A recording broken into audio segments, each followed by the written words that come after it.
मैं रविकांत आप सभी का अपने YouTube चैनल में एक बार फिर से स्वागत करता हूं। और आज का जो अपना टॉपिक है वो है फार्मेकोलॉजी से रिलेटेड।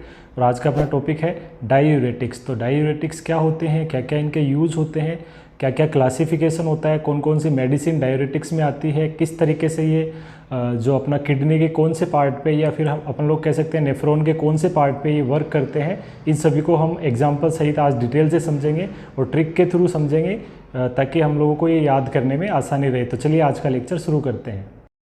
तो सबसे पहले हम लोग बात करते हैं कि डायूरेटिक्स क्या होते हैं। तो डायूरेटिक्स को हम लोग वाटर पिल्स के नाम से भी जानते हैं।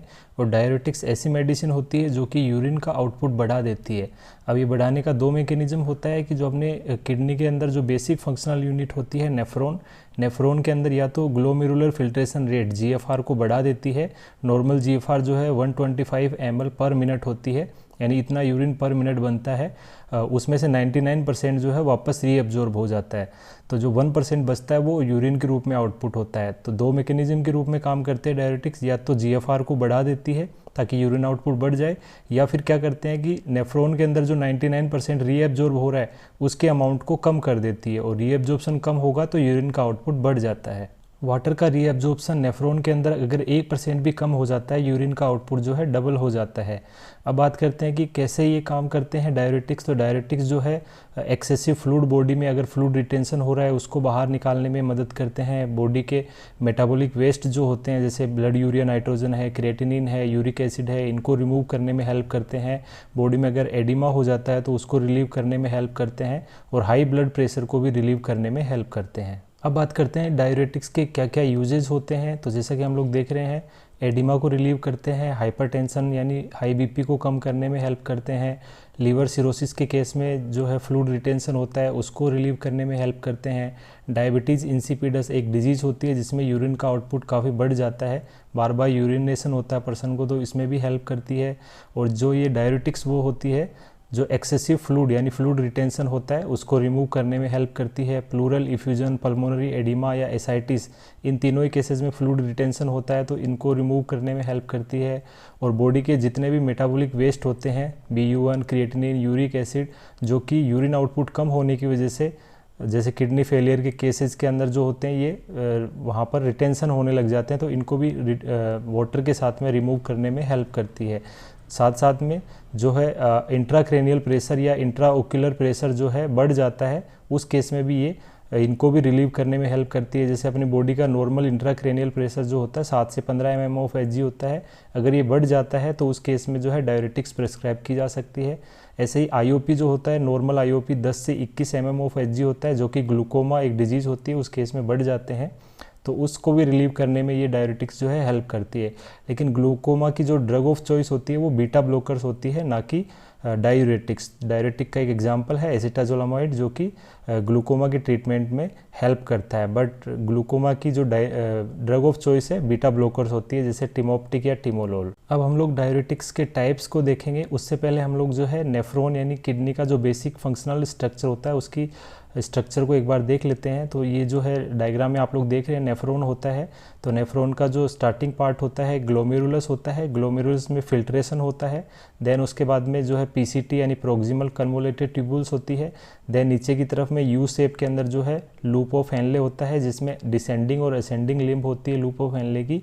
देन आफ्टर जो है कन्वोलेटेड जो ट्यूब्यूल्स होती है DCT यानी डिस्टल दूर वाली जो ट्यूब्यूल्स होती है, देन ये मिक्स हो जाती है कनेक्टिंग डक्ट्स के अंदर। तो ये इसका स्ट्रक्चर होता है। ग्लोमेरुलस से कलेक्टिंग ट्यूब्यूल या कलेक्टिंग डक्ट की तरफ जो है वाटर का फ्लो होता है। इस पूरे पाथवे यानी ग्लोमेरुलस से लेकर के कलेक्टिंग डक्ट तक जो है वाटर का 99% एब्जॉर्प्शन हो जाता है। अगर हम लोग डायूरेटिक प्रिस्क्राइब करेंगे तो ये जो डायूरेटिक क्या करती है, वाटर के रीअब्जॉर्प्शन को कम कर देती है ताकि यूरिन का आउटपुट बढ़ सके। डायूरेटिक्स के टाइप्स की बात करें तो 5 टाइप्स में इसको डिवाइड किया जाता है। पहला होता है ऑस्मोटिक डायूरेटिक्स, दूसरा होता है कार्बोनिक एनहाइड्रेज इनहिबिटर डायूरेटिक, तीसरा होता है लूप डायूरेटिक्स, चौथा होता है ट्यूब डायूरेटिक्स और पांचवा होता है पोटेशियम स्पेरिंग डायूरेटिक्स। तो इनको 1 बाय 1 हम लोग देखते हैं। तो सबसे पहला टाइप है ऑस्मोटिक डायूरेटिक। तो ये क्या करते हैं, लो एफिशिएंसी डायूरेटिक होते हैं, जो कि ग्लोमेरुलस यानी ग्लोमेरुलाई के ऊपर इफेक्ट करते हैं। ग्लोमेरुलस में जो है जो भी यूरिन का फिल्ट्रेशन होता है GFR होता है, जो कि 125 ml पर मिनट होता है पूरे टोटल नेफ्रॉन्स का मिला करके। तो इस जो GFR होता है उसकी स्पीड को ये बढ़ा देती है, यानी GFR बढ़ जाएगी तो यूरिन आउटपुट बढ़ जाता है। तो यहाँ पर जो है ऑस्मोटिक प्रेशर की वजह से जो है डायूरेसिस होता है, इसलिए इन्हें हम लोग ऑस्मोटिक डायूरेटिक कहते हैं। दूसरे होते हैं कार्बोनिक एनहाइड्रेज इनहिबिटर, जो कि PCT के ऊपर काम करते हैं, यानी प्रोक्सिमल कन्वोलेटेड ट्यूब्यूल्स के ऊपर काम करते हैं। ये भी लो एफिशिएंसी डायरेटिक्स होते हैं और यहाँ पर एक एंजाइम पाया जाता है जिसे कार्बोनिक एनहाइड्रेज बोलते हैं। तो ये जो है वाटर की रीअब्जॉर्प्शन में हेल्प करता है, तो इसको इनहिबिट करने वाली मेडिसिन हो जाएगी कार्बोनिक एनहाइड्रेज इनहिबिटर। तो इस तरीके से ये जो है PCT पर काम करते हैं। थर्ड जो होते हैं लूप डायरेटिक्स होते हैं, जो कि लूप ऑफ हेनले की असेंडिंग लिम्ब के ऊपर काम करते हैं, जैसा कि हम लोग डायग्राम में देख पा रहे हैं। तो ये जो है सबसे स्ट्रॉन्ग डायरेटिक होते हैं, यानी फास्ट सबसे जल्दी जो है इफेक्ट प्रोड्यूस करते हैं, जो कि असेंडिंग लिम्ब के ऊपर वर्क करते हैं। यहाँ पर जो ये वाटर का रीअब्जॉर्प्शन जो है कम कर देते हैं। ऐसे हम लोग देख रहे हैं चौथा जो डायरेटिक होता है ट्यूब डायरेटिक, जो कि DCT यानी डिस्टल कन्वोलेटेड ट्यूब्यूल्स के ऊपर काम करते हैं और ये जो है यहाँ पर जो है वाटर के रीअब्जॉर्प्शन को कम कर देते हैं। और पांचवी और सबसे लास्ट है पोटेशियम स्पेरिंग डायरेटिक्स। तो ये क्या करते हैं DCT और कलेक्टिंग ट्यूब्यूल्स के ऊपर काम करते हैं और ये लो एफिशिएंसी डायरेटिक्स होते हैं। और जैसा कि इनके नाम से पता लग रहा है पोटेशियम स्पेरिंग, इट मीन्स जो पहले जो 4 टाइप थे उनके अंदर जो है पोटेशियम का भी लॉस होता है वाटर के साथ में, लेकिन ये जो डायरेटिक है वो पोटेशियम को रिटेन करते हैं बॉडी के अंदर।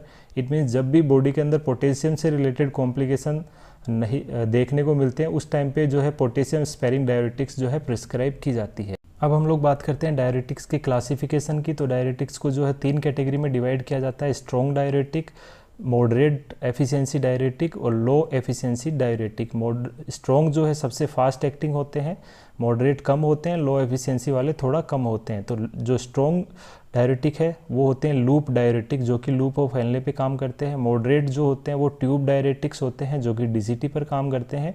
और बाकी जो 3 बचे ऑस्मोटिक, कार्बोनिक एनहाइड्रेज इनहिबिटर और पोटेशियम स्पेरिंग डायरेटिक, ये तीनों ही जो है लो एफिशिएंसी डायरेटिक्स होते हैं। अब हम लोग जो है डायरेटिक के एग्जाम्पल देखते हैं। तो सबसे पहले जो है ऑस्मोटिक डायरेटिक, उसके एग्जाम्पल है mannitol and glycerol. Carbonic anhydrase का एग्जाम्पल है एसिटाजोलामाइड। लूप डायरेटिक का एग्जाम्पल है फ्यूरोसेमाइड या लेसिक्स और दूसरा एग्जाम्पल है टोरसेमाइड। ट्यूब डायरेटिक के एग्जाम्पल है थायाजाइड्स या क्लोरथायाजाइड या हाइड्रोक्लोरथायाजाइड, जिसमें भी थायाजाइड वर्ड आते हैं वो ट्यूब डायरेटिक्स होते हैं। और पांचवा होता है पोटेशियम स्पेरिंग डायरेटिक, जिसमें स्पाइरोनोलैक्टोन एंड एमिलोराइड होते हैं। अब हम लोग इसको ट्रिक से समझते हैं। तो सबसे पहले जो है ऑस्मोटिक डायरेटिक, जो कि ऑस्मोटिक O से स्टार्ट होता है, तो मैनिटोल और ग्लिसरॉल दोनों के अंदर O आता है। तो इस तरीके से हम लोग याद कर सकते हैं कि ऑस्मोटिक डायरेटिक के एग्जाम्पल हो गए mannitol and glycerol. Second type हो गया कार्बोनिक एनहाइड्रेज इनहिबिटर। एनहाइड्रेज एक एंजाइम होता है जिसको इनहिबिट करने वाली ये ड्रग्स होती है। तो A4 एनहाइड्रेज और A4 एसिटाजोलामाइड। तो इस तरीके से इसको भी हम लोग याद रख सकते हैं। तीसरा जो होता है लूप डायरेटिक्स, तो लूप डायरेटिक्स L से स्टार्ट होता है और लेसिक्स भी L से स्टार्ट होता है और लेसिक्स का दूसरा नाम होता है फ्यूरोसेमाइड।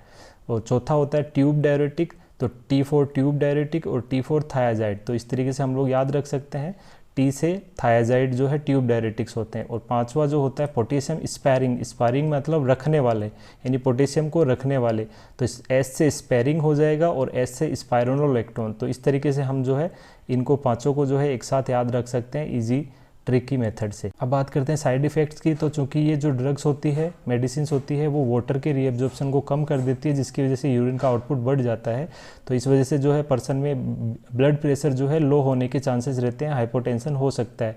और दूसरा जो पहले जो 4 टाइप थे वो पोटेशियम को भी जो है बॉडी से बाहर करते हैं, तो हाइपोकैलेमिया का रिस्क भी बॉडी के अंदर प्रेजेंट रहता है। आज के इस वीडियो से रिलेटेड एक क्वेश्चन है आप लोगों के लिए कि फ्यूरोसेमाइड या लेसिक्स जो होती है कौन से पार्ट, नेफ्रॉन के कौन से पार्ट के ऊपर अपना वर्क करती है। तो 4 ऑप्शन है ग्लोमेरुलस, दूसरा ascending limb of loop of Henle, तीसरा descending limb of loop of Henle और चौथा है DCT एंड कलेक्टिंग ट्यूब्यूल्स।